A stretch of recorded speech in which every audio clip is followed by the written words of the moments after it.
Hello from Kolkata, Monideepa Banerjee here. Elections around the corner. Voters are watching these performances that politicians are putting up. But do these performances really change the voter's mind? What about yours? Here's what I think. Voters are getting smarter with each election. To impress them, politicians really need to work much harder than they are doing right now. Now, let's take Union Minister Amit Shah. He faux-passed so badly at his first election rally in West Bengal on 10th April.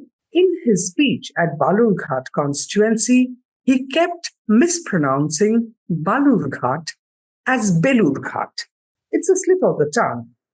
I agree with that. But it sounded terribly ridiculous because Balurghat is up in North Bengal and Belur Mott is a stone's throw away from Kolkata in the south and very close to every Bengali's heart. It is where the Krishna Mission is headquartered, founded by Swami Vivekananda, a disciple of the revered Sri Ramakrishna Paramahansa. The temple at Belur is a holy pilgrimage site, and even Prime Minister Narendra Modi has stayed there overnight in one of his earlier visits to Kolkata. Now, Trinamool Congress is predictably making the most of Shah's mistake. Belurghat saw a glimpse of Shahi migratory bird today, who neither knows Bengal's heart nor its tongue, the party tweeted. TMC was clearly gleeful, but TMC also needs to think of new campaign strategies for the election.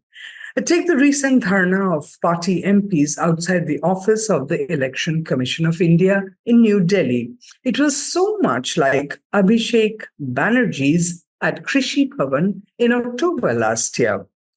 Now, on both occasions, when protesting TMC members of parliament were bundled into a bus and driven to a police station, their reactions were identical. Same October and same April.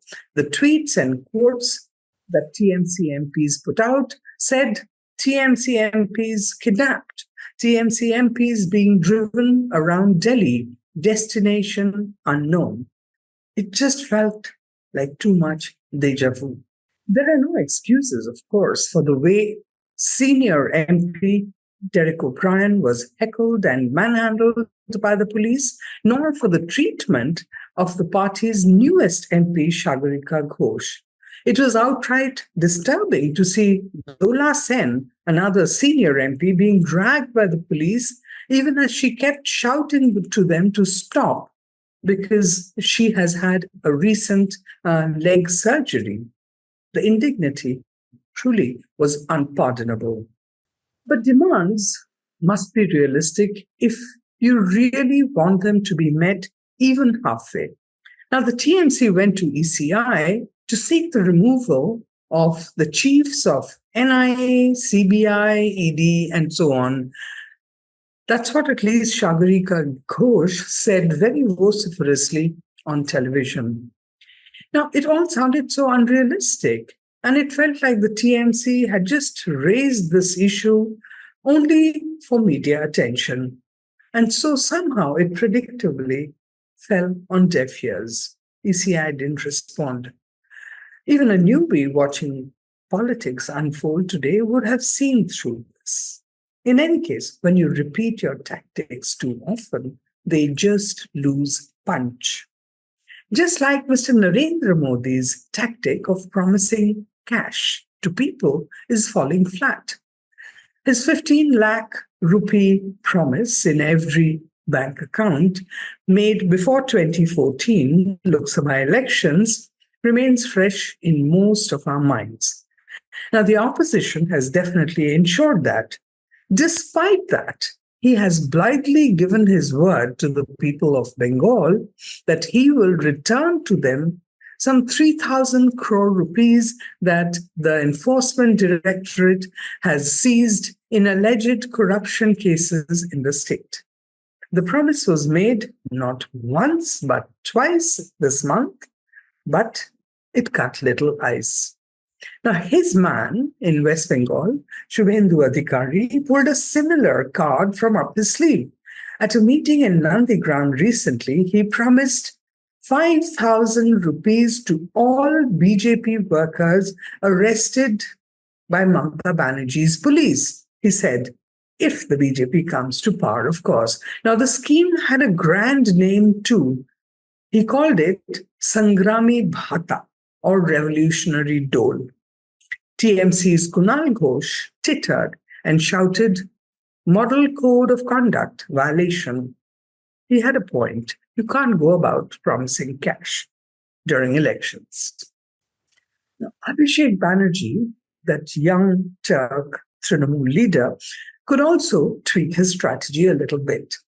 The youthful general secretary needs to find a synonym for his favorite word vis-a-vis the BJP. That is challenge. He is hurling challenges at the BJP every now and then. I challenge BJP that if it does X, I will do Y. This is his favorite line. But it has become a little tiresome, as has his promise to go to the gallows or resign from politics if the BJP picks up the gauntlet. But the CAA Gauntlet is being kicked around, certainly, and vigorously by the TMC and the BJP. Beware of dire consequences if you apply for citizenship. That's what Mamata Banerjee has been telling all voters at every public meeting so far. The BJP says, rubbish. TMC is scaremongering. TMC is appeasing the minority. But people's response to the CAA on the ground, as we see it, has been lukewarm to cool. When a BJP minister from West Bengal suddenly announces that he is going to be applying under CAA for citizenship, a minister, mind you, and then he suddenly goes mum. I mean, what else do you expect?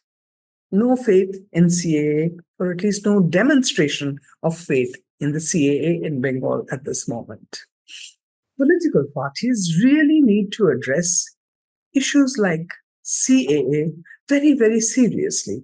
Otherwise, they could confront what TMC is experiencing in the Sandeshkhali and the Bhupatinagar cases.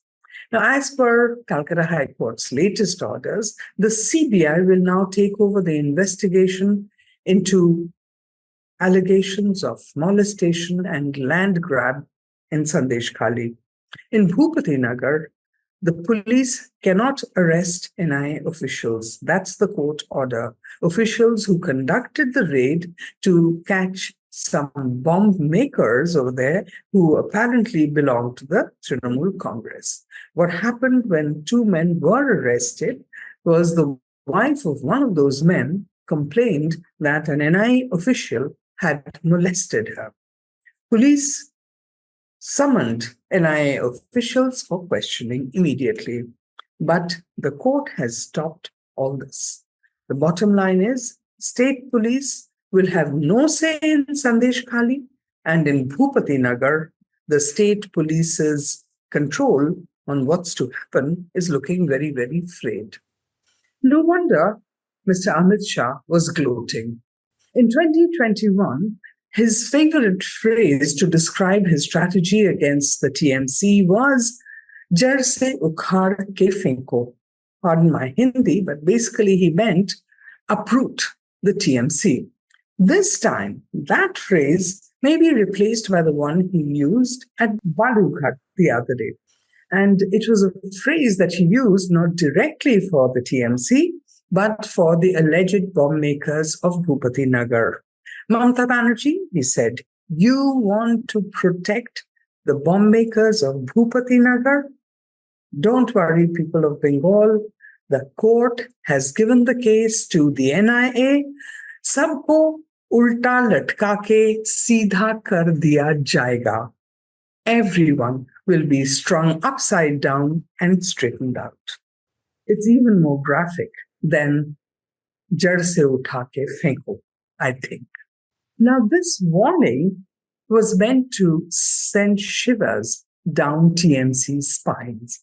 But given what happened in 2021, that didn't happen.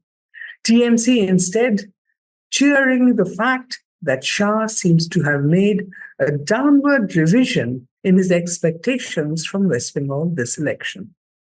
In rallies he addressed in March before the election dates were announced, Shah had set his sights on 35 out of the state's 42 parliamentary seats. Mr. Modi, of course, upped that expectation to 42 out of 42.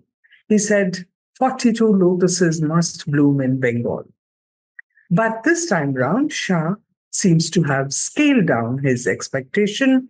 He is now saying the BJP will get 30 seats, not 35, not 42, 30. But a user on X asked a cool question. He said, you mean 30 out of 43, right? If you include Belurghat. I think Belurghat is going to haunt Mr. Shah for a while. He got it wrong, right? Balurghat. He called it Belurghat. Of course, again, like I say, it may have been a slip of the tongue, but then so could 30 out of 42. It could be a slip of the tongue as well. The voter is watching. Such mistakes, slips of the tongue, faux pas like that, can be forgiven. But threats of people being strung up and straightened, our politicians really need to tread with caution. Voters are much more discerning than before. They know their rights. You can't fool the voters all the time. That's it for now. Hope it is worth your time. To watch more videos, please subscribe to ThePrint. And to read my column, you could click on the link below. Thank you and see you next time.